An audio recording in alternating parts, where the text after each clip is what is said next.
Hey everybody, welcome to Fantasy Q&A. Patrick Claybon here with Adam Rank. Rank, how are things going here on this Tuesday? It's good. I had a weird situation where that Chris Godwin touchdown that was taken away cost me a league and then won me a league. I don't know how to feel. Why do I do this? I don't know. I'm getting paid. Feel half good, Yeah. right? The glass is half full. I really need to go down to just one league. One league to There rule should them all. be. Let's just do it. League of record. The Paulo brothers. Let's go. Otherwise, it's just too much. Okay. Well, here's the thing: if you're in just one league, the good news is there's only one good quarterback on a bye. That would be Justin Fields. The bad news is there's a lot of teams on bye. 6 of them: the Falcons, the Packers, the Saints, the Bears, of course, the Colts, and the Commanders. Again, only one quarterback, but we got some wideouts. It's running backs. Everything that you need to figure out. That's what we're going to do today on Fantasy Q&A because you've been asking, and we'll start right here with the quarterback. Queen would like to know: is this the real life? Is Tua still a comfortable quarterback starter? You know what? I'm not going to hedge off Tua Tagovailoa just because of one bad game against San Francisco, one of the most formidable defenses in the NFL. So I feel pretty comfortable still with Tua. A little disappointed that he wasn't able to do a little bit more, considering Mike McDaniel, has been working against this defense for so long. But you know what? Sometimes things like this happen. I think this is kind of the stomach punch that the Dolphins needed to get their act back together, get a little humility going, and I think Tua is going to be just fine. By the way, don't think that it escaped me that you said there's only one good quarterback on a bye, and it included the Bears and the Packers. And it's like, for many years, that was reversed. This is my gift to you. Thank you. But also, Tua and the Dolphins went across the country missing both of their starting tackles, playing the number one scoring defense on the planet. Yeah. It's cool. Tua will be good. fine. It's fine. Don't worry about Mr. Tagovailoa. Jordan wants to know, if Lamar out, who to go for. His backup is Trev. What do you do if you lost Lamar, Rank?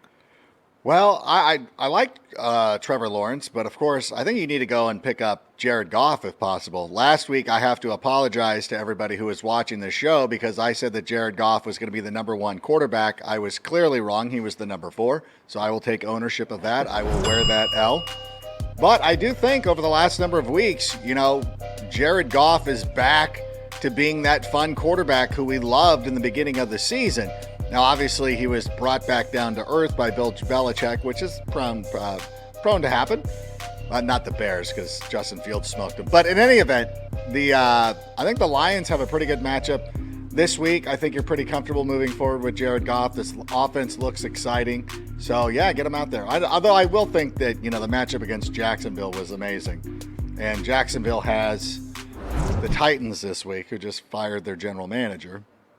Who knows what's going on there, but that's another possibility too. But I'd go Goff first. Yeah, we were projecting a score fest between the Jags and the Lions, but the Lions did it all on their own. Yeah. They scored on their first 8 possessions. They didn't even need the Jags to score to go up and down the field. Hugh Jackman'd it.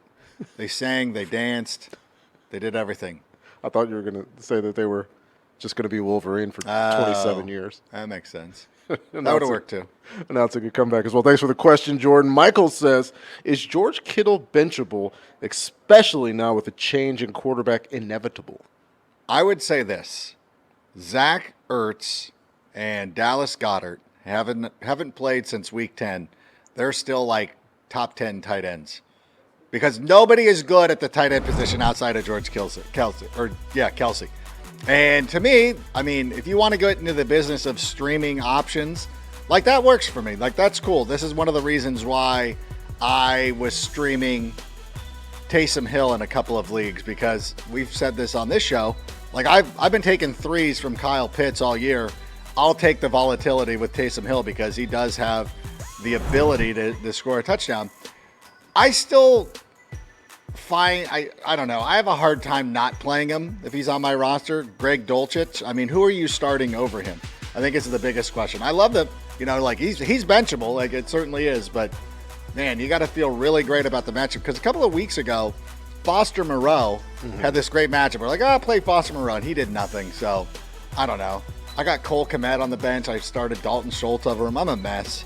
Tight ends, I don't know. I don't want to be this person who's like, well, I'm going to not play tight ends now. Like, you got to study it and you do a little nuance, but yeah, he's definitely streamable. Yeah, and sometimes even if you do put in all the bookwork and you go through the numbers for hours on end, you could still go up against Jelani Woods randomly and somebody throws him in a lineup and he scores 19 points and you lose. It's the nature of the tight end position. Like somebody had the Browns DST. Yeah. Like, come on. What are you supposed to do with that? Throw a dart, see if it sticks. But George Kittle is still George Kittle. He's still on a really good offense. They're going to move, maybe Brock hits him. Maybe Josh Johnson comes in and just throws a million. Who knows? Anything could happen, but yeah, George Kittle's fine. Savini, and I'm asking this question too. Is it time to drop Michael Pittman? Well, we dropped Paris Campbell on the NFL Fantasy Live on Monday in our famed Emmy Award nominated, I hope, segment dropped. I don't know. I was watching this game against the Cowboys, and I was expecting I thought it was a little bit better. I was kind of shocked that he had less than 10 points. He had more, right? Am I thinking of this correctly? I think it was 9.8 because I needed him to do something, and he did. He didn't do anything. No. I think that we're going to be looking at around 10 points moving forward. I don't think this Colts team is very good. I think they're going to be in a lot of games where they're going to be, in a negative deficit having to throw the football. I don't think they're going to be going up against Micah Parsons and the Cowboys defense every week. So I would keep Michael Pittman. And honestly, especially when you're watching a game, as I'm sure you were, Savini, and you saw an entire quarter worth of garbage time, and you're thinking, just maybe, Michael Pittman Jr. will get no, because they literally couldn't pass the ball, but it's the number one pressure defense in NFL, and it's not even close. Yeah. It's not even close. Like Rank said, it's not going to be the Cowboys every week, but prepare to get kind of Michael Pittman every week for you. Time Lord OG, the Time Lord.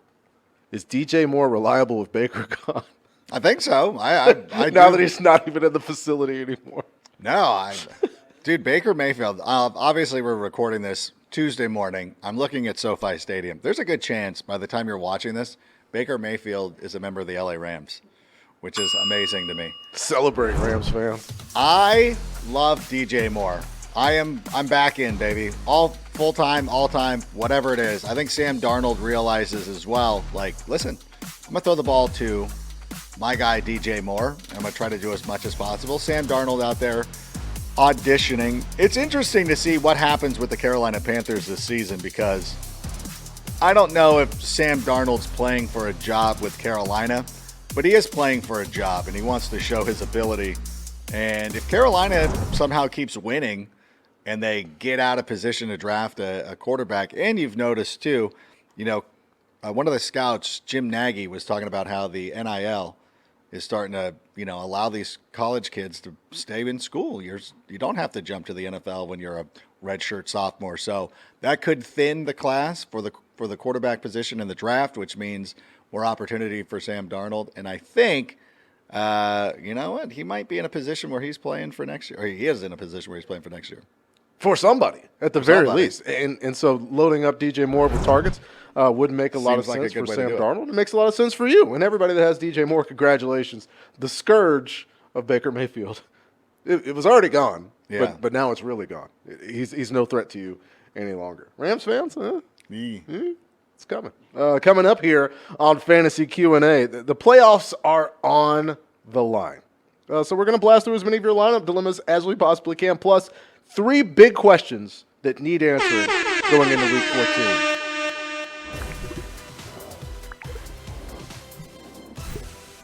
It is time, as we're back here on Fantasy Q&A, for Rapid Fire. Before we do that, though, I have a question for you. Uh-oh. Does this shirt make my arm look small? Your arm is almost unperceivable in that shirt. Okay, good. Thank you. When you twisted it sideways like that, it disappeared. It disappeared. It's like Adam's thin. Like, what happened? His name's Adam. The guy who used to have arms. No longer. That's great. Let's do Rapid Fire. Rapid Fire. Sorry. That was the first question. That one was easy. These are much harder. First one comes courtesy of Crypto. Sorry about your loss. Ken Walker handcuff. DJ Dallas is the guy to go pick up right now. I know there's a couple other options, but I really like DJ Dallas. All right. DJ Dallas. Jason says start, bench, or drop Higbee for the rest of the season. Currently has Evan Ingram. I think Evan Ingram's I think that's your guy. If right. you want to stream him, if you have room on your bench, that's fine. But I love Evan Ingram. Obviously, he was doing great last week with his plus matchup. Yeah, so drop Tyler Higbee. Again, the specter is on the way. Mr. Freeze says, chill. Are the Steelers wide receivers unplayable with the inconsistent quarterback play? I think it bounces back. What were we talking about yesterday? Deontay Johnson is the 6th wide receiver since 1992 to have 100 targets, no touchdowns. He's got to regress to a touchdown, and at some point, George Pickens needs to be involved as well. All right, shout out to Batman Forever. Thank you, Mr. Freeze. Tristan Marino, is Ayuk playable with Jimmy Grape's injury? He certainly goes down a little bit. I don't trust him as much. I don't know how much they're going to throw the ball down the field. I think it's going to be a lot more Debo, Christian McCaffrey, and maybe our guy George Kittle. Jimmy Grapes. Thanks for Jimmy Grapes, Tristan. That's ticklish. Dave K says, AJ Dillon a must start. Not necessarily. Especially not this week because the Packers are on a bye. Moving forward, and we'll see. We'll check out AJ or Aaron Jones's progress when he returns from the bye week. You know, he returned to that game as well, so I expect him to still be there, but we really probably won't see much throwing from Aaron Rodgers. All right, thanks for the question, Dave. Dominic says, Zeke trustworthy moving forward. He has been all year, right? Yeah, I would say, yeah, absolutely. Who are you contemplating starting over Ezekiel Elliott? And when the general manager / owner is a huge fan of yours, you should be too.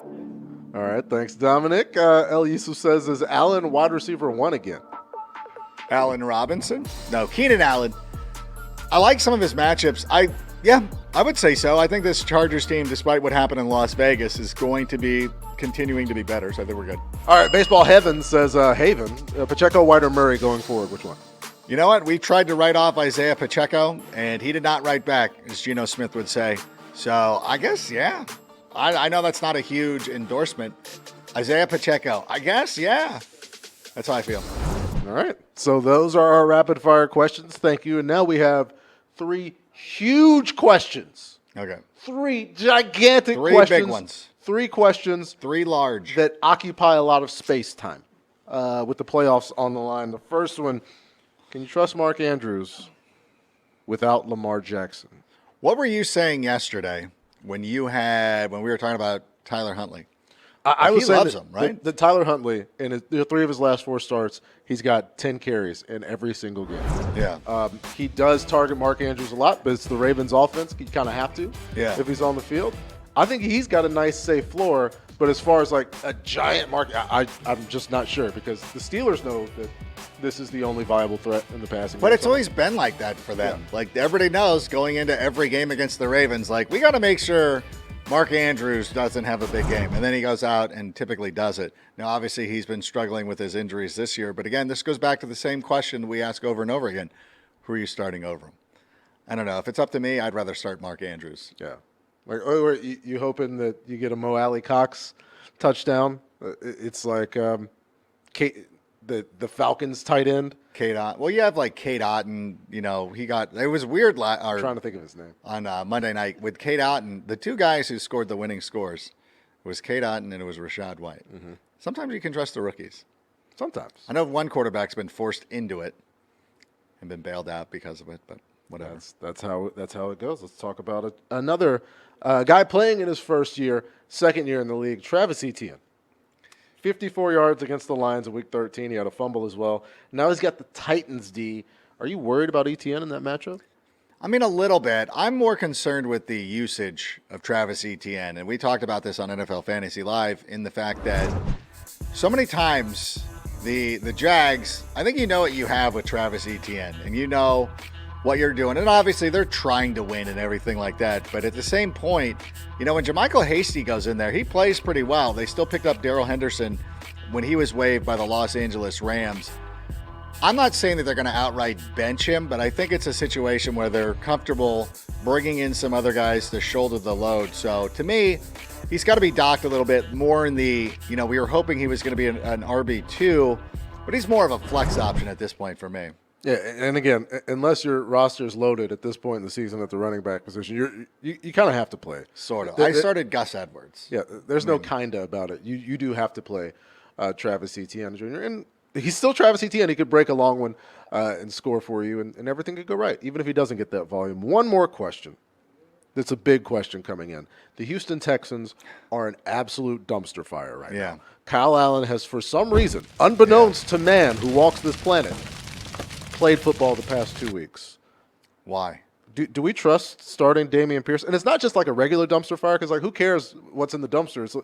But we have like some hard drives or something that are in there, and we need some stuff out of there, and we don't want it to burn all the way down. Dameon Pierce, what do we do with him while he's in the dumpster that's on fire? I feel like we're going to bench him against the Dallas Cowboys this week, and then he's going to score 18 points. We're going to be like, why do we do this to ourselves? But you can't do it. This offense is ridiculous. There's going to be a full house cleaning. There has to be. You know, they're going to get the number 1 overall pick. They're going to draft a quarterback, and then it's almost time to start over. Nico Collins can stay. Dameon Pierce can stay. Everybody else is out. And so I really do believe that while we'd love to rely on Dameon Pierce based on the volume alone, it's very difficult to make that call. Now, if you're in a situation where it's like, well, I've got David Montgomery on a bye, I've got Gus Edwards, it's like, okay, then I guess I regrettably have to start Dameon Pierce on for all those reasons. But yeah, like as an automatic start, you just can't do it anymore. Yeah, I'm excited. Like I have a keeper league, and I have him. I have him in Breece Hall, and I'm very excited about the future. But it's not doing me any good right now. No, not right now. You do have hope for the future. Kyle Allen won't be starting every game of Dameon Pierce's career. He might not start this week. I don't know. Stay tuned for that. We got more coming up here on Fantasy Q&A. Is Cam Akers officially back? Is Cam Akers going to be a league winner? We've talked about this dearth at the running back position. That's coming up. Plus, is DeAndre Swift officially back now? Weeks after I've been saying he's been back? Is it finally true? We got the answers to those coming up on Fantasy Q&A.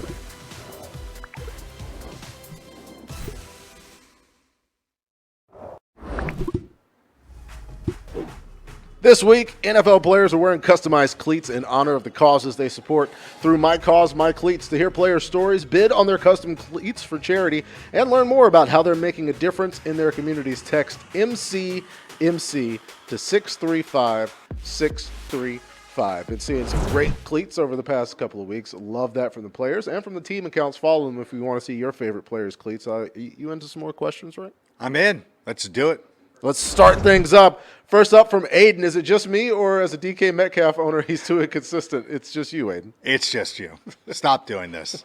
I know that you go out there and you expect this guy to have 30 points per game every game, but it's just not realistic. Even like Justin Jefferson and players like that don't score every single week in the top 5. It's just the nature of football, and it's the nature of the business. So I think that DK Metcalf has been a good asset for your team this week, or this season. So be cool. Yeah, 18.5. I just checked points per game over the last 5 games. That's gonna get you where you need to be. Come on, Aiden. he's fine. Keep starting DK. Patrick says Swift RB1. Yes. What is the question? Yes, of course he is. I listen. We saw it against the Jacksonville Jaguars. You know what Patrick has been talking about this entire month.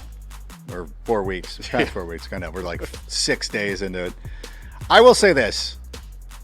They find a way to get him and Jamal Williams still involved, but the talent for DeAndre Swift is undeniable.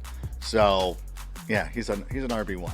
Yeah, just glad to see him healthy. Glad to see him getting the ball like 15 plus times. As long as that happens, which Jamal Williams leading the NFL in touchdowns. Some of those touchdowns We're vultures. Like, let's be perfectly honest. He vultured some of those touchdowns. They could reasonably go to DeAndre Swift, and he has gotten in the paint, making moves before the goal line just because he can get in, because he knows he's probably coming out the very next play. The next question comes up from Spencer. When Mixon comes back, how much volume can we expect Pirine to get? Probably not as much as you would think. They really do like Joe Mixon when he's healthy and available to the team, and I think that we saw on Sunday, Captain America got into the end zone as well. So it's really, becoming a situation where it could be more of a committee type deal. But, yeah, I don't know. I guess he's kind of played himself into a position to where they have to use him. But we saw it last year. Last year against the, in the playoffs and the Super Bowl, on that final play that the Bengals made offensively, they went to Samaje Pirine. That was That was a pass to him. We were there. We were sitting next to each other. Yeah, we were sitting right next to each other. We, I don't know. I just don't think that it's just one of those situations, again, matchup based. There'll be times where you could probably get him into your lineup, but I think that when Joe Mixon is healthy and ready to go, he'll be in there. My question or concern would be, and this is something you could think about moving forward, do they try to spell Mixon thinking, listen, we're going to make the playoffs. We expect to make another run in the playoffs. Maybe don't rush him as much during the regular season. It's what we saw for a couple of weeks with Rachaad White, where the Buccaneers slow played, bringing Lombardi Lenny back. And then last night it was about a 60-40 split. I don't know that the Bengals are ever going to get to that type of number, but we'll see. I mean, it's something to monitor, but without seeing them both healthy and in the backfield, it's hard to speculate at this point. Yeah, they got the Browns this week. How different this season would be without that random Monday night trouncing that the Browns put on the Bengals. Yeah. They would be already in this conversation with Kansas City. They would have just beat them. They just need one more Chiefs loss. Instead, maybe they won't be able to afford to rest guys up like Joe Mixon. It's time for Don't At Me, bro. Give the people a spicy player take for Week 14 that you firmly believe and that they should not reply to at all. I truly believe this, but in Santa Clara this week, Brock Purdy will score more fantasy points than the GOAT, Tom Brady. Thank you. And I think the one thing that Kyle Shanahan has shown through the entirety of his career is that in the short term, that you can go out there and make guys like Nick Mullins, C.J. Beathard, and players like that go out there and look credible. And in this short window, I really do believe that San Francisco is going to be able to do that. And I will also tell you this. Last year, this 49ers team went on the road, beat the Dallas Cowboys on the playoffs, went on the road, beat the Green Bay Packers in the playoffs, came home to SoFi Stadium, did not win, but still got all the way to the NFC Championship game with Jimmy Garoppolo, who's fine. He's a good player. He's better than me. If I was playing intramurals on the beach and it was between me and Jimmy Garoppolo to be the quarterback, I would pick Jimmy G. But compared to NFL quarterbacks, not considered amongst the elite. I think that Brock Purdy, who's on a team that was better than last year because you have Christian McCaffrey, is going to be good, and I think he shows it this week against the Buccaneers. All right, Brock Purdy doing what Andy Dalton could not do. And that's outduel Tom Brady in fantasy points as well as in real life. I have a Don't At Me, and it yet again involves the Detroit Lions. But no, I'm not giving you DeAndre Swift because you're already on DeAndre Swift finally. You knew that, man. Dalvin Cook will have not one, not two, 3 touchdowns against the Lions. Skull. 21 points per game. That's what this Lions defense gives up to players at the running back position. Yes, it was a lot of Dalvin last week against a very good Jets defense. And in comes the Lions squad that's going to have to, of course, contend with Justin Jefferson. I think there's a solid Adam Thielen game. And the Vikings will do what the Jaguars could not do and give us a score fest with both teams going up and down the field. Dalvin gets some touchdowns. Maybe has a long one. 3 touchdowns against the Lions. Skull. Yeah.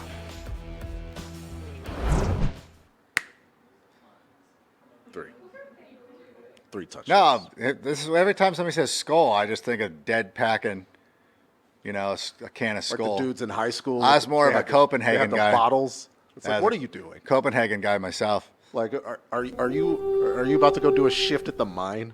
Like, come on, dude. It was all the wrestlers had to lose that weight, dog. Come on. I'm not kidding. Calories in, calories out. Every wrestler. No carcinogens necessary. Sitting there in Mr. Wilkerson's class. He was also the baseball coach, so he didn't care. I'm like, Coach Wilk, come on, dude. We gotta clean this up. Don't do it. No endangering minors. Thanks, everybody. Don't do that, by the way. It's bad. I'm Patrick Claybon. Yes. By the way, this jacket's puffy. I weighed in at 179 today, but yet this camera makes me look like I'm 380. His arms are my arms are skinny. That's a skinny arm, though, right? That's the very skinny arm. That's what I want. Q&A is back on Thursday.